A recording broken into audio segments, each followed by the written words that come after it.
Alex Shelley and Chris Sabin are all elite, and AEW by far has the best tag division in all of pro wrestling.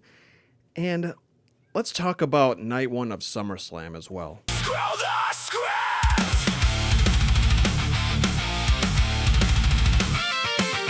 Welcome back, everybody, to Screw Script. I'm your host, as always, Maverick, a voice for the sickos out there. And let's get right into the video. We're going to be covering the Motor City Machine Guns are all elite. There's a graphic up there for you. We'll go into more detail on that in a minute. I'm also going to talk about SummerSlam Night 1, as I have been able to watch SummerSlam free of charge. I'm not getting charged to watch it, so I'm essentially watching it for you guys so you don't have to and you can save your money because, well, we'll get to that in a minute. But first, before we get to those two big things, I want to talk about All In coming up later this month. They are well over 35,000 tickets sold. As of the other day, they were over 35,000 when it was 30 days out. It's less than that now. That's an older screen grab for you guys there. They introduced the Continental Cup, which will be a fun addition to Wembley Stadium, as they are big football fans over there. I'm talking soccer form of football is what they call it out there. So that'll be a fun addition to All In. We already have the incredible main event that we'll have between Ospreay and Omega. Look at that graphic up there. The graphic team for AEW, bar none, is the best in pro wrestling. And now to jump back into the two big things of this video. First, we'll talk about AEW. This past Thursday's Collision was a really good collision, and we saw the immediate debut of Alex Shelley and Chris Sabin, Motor City Machine Guns, a tag team that's been together for 20 plus years now. And man, oh man, was that crowd fucking electric for them. They were in Detroit. They have got to go back there for shows more often at that venue. And I think they earned the right to have a pay-per-view there. My idea that I pitched with a commenter on my last video is that they do Full Gear there, and they can take the Full Gear logo, that little gear symbol, and utilize it with the Detroit Red Wings logo and create a hybrid of the two. That's what I would do personally if I was in their marketing team and created logos, but I have my logos that I've made for my channel. We know that WWE, now transitioning over to them, they use AI for practically everything, and it's very, very noticeable, and it makes a lot of mistakes for them. I hate that they are going down that route. And SummerSlam Night 1, right up there is the ratings. I think a little generous, a 6.19 at the time of this recording. The only two good things that happened: Randy Orton returning, love Randy Orton, and Obafemi winning against Brock Lesnar in the cage. And Lesnar, after the match, came back to the ring, grabbed a mic, and said, "I'm the past, this guy's the future," really putting over Obafemi. But that was the only good from that match. The main event was extremely underwhelming. Hell in a Cell wasn't even a Hell in a Cell match. There was no color. There was no utilization of the fucking cage at all. What a waste of time that was.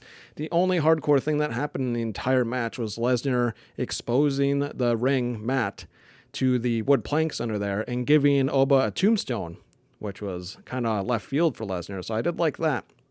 But then nothing else was really done. There was a table spot, but that really isn't using the cage.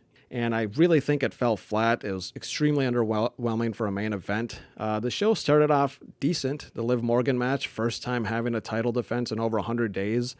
About damn time, but that's typical TKO ways.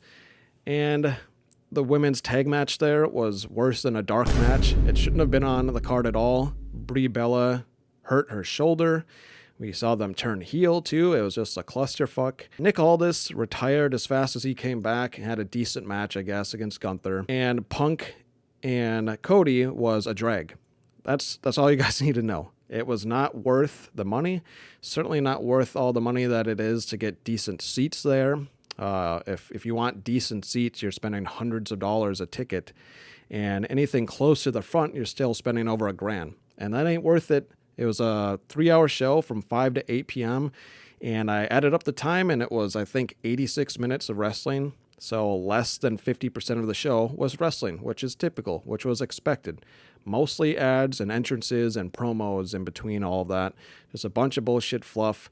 And that's a quick rundown of SummerSlam Night 1 for you guys, so you didn't have to watch it. Back to AEW. Let's end the video on some good stuff before we get to my DDT of the video. We have some great stuff coming up, you guys, before All In. You've got Grand Slam Mexico. Look at that card. Mark Davis versus Will Ospreay. That is going to be a banger. Trios Tag Championship match. Brodito and Adam Page joining forces to take on The Demand. And look, say what you want about Ricochet, but that Demand match that we had on Collision, that was my favorite match of the night this past Thursday. So I'm really expecting this match to be stupendous. Fletcher and Bayley International Championship match, probably going to be match of the night. I cannot wait for that. You got a women's trios match. That's going to be really solid as well with those 6 women. Persephone and Chris Statlander, 2 women that can really go at it in the ring. Mystico, Jericho, and Darby Allin teaming up in a trios match. We got 2 trios matches for this card, 3 actually. And they're taking on members of the Don Callis family. That should be a spot fest. A lot of fun. Cage and Cope and the Bucks versus the Death Riders. A 8-man tag match. And this is where I'm going to pause for a second. AEW does tag team matches better. And they have probably the best tag division they have ever had in the 7 years they've been around. You can compare it. The show hasn't happened yet, but you know damn well that these tag matches are going to be better than the tag matches that happened on night 1 of SummerSlam. And I can't even remember if there's one for night 2, but you get the point. They completely blow WWE out of the water when it comes to tag team division matches, trios, tag matches, you name it. AEW does it better. And then you got Ciampa, Andrade, and Commander, 3 that I love in AEW for the number 1 spot in that Casino Gauntlet match coming up. That is also going to be good. And you guys, color me crazy, maybe call me biased. I don't care. I don't think so. This card on paper looks better than SummerSlam. And it's not even AEW's biggest show of the summer. This is a really, really, really good card coming up on the road to All In. Let me know down below what match you're most excited for on that card. Like I said, for me, it's Fletcher Bayley, and actually that number 1 contender for the Gauntlet match. Those 2 are the ones that I'm looking forward to the most. Back to the Motor City Machine Guns real quick. I forgot to touch base on something that Chris Sabin said after the show and off the air. He goes on to say, well, last night is certainly in the running for all-time favorite career moments for me. Unbelievable moment. Indescribable feeling. Thank you. And that crowd was hot for them. I'm excited to see where they are utilized in AEW. Are we going to see a match right away at All In? Maybe. There's rumors of people in my comment section all over the internet saying that it's going to end up being a 4-way tag match at All In. You'll see the New Day, maybe going by the name of Daybreak. They'll show up, and it'll be 4 elite tag teams going at it at All In. And now onto the DDT of this video.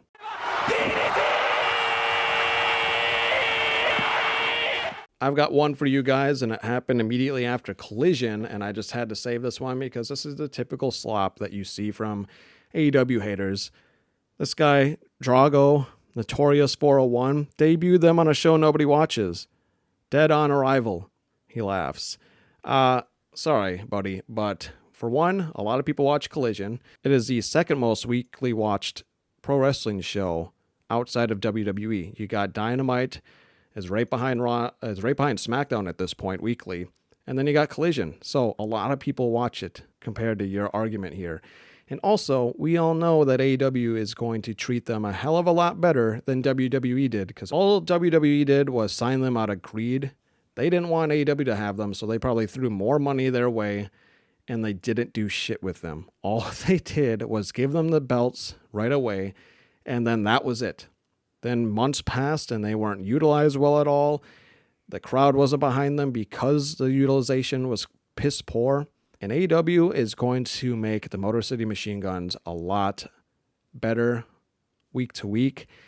And I won't be surprised by sometime in 2027, I want to say, that they'll win those tag team championships. And so for those reasons, Drago, Notorious 401, you are this video's DDT. That's all I had on this episode of Screw Script. Let me know down below your thoughts on Grand Slam Mexico coming up. If you did catch SummerSlam, Bummer Slam, Slumber Slam, a lot of people like to call it, let me know down below your honest opinion on the show. As always, this has been a voice for you sickos out there. I've been Maverick. Thanks for watching.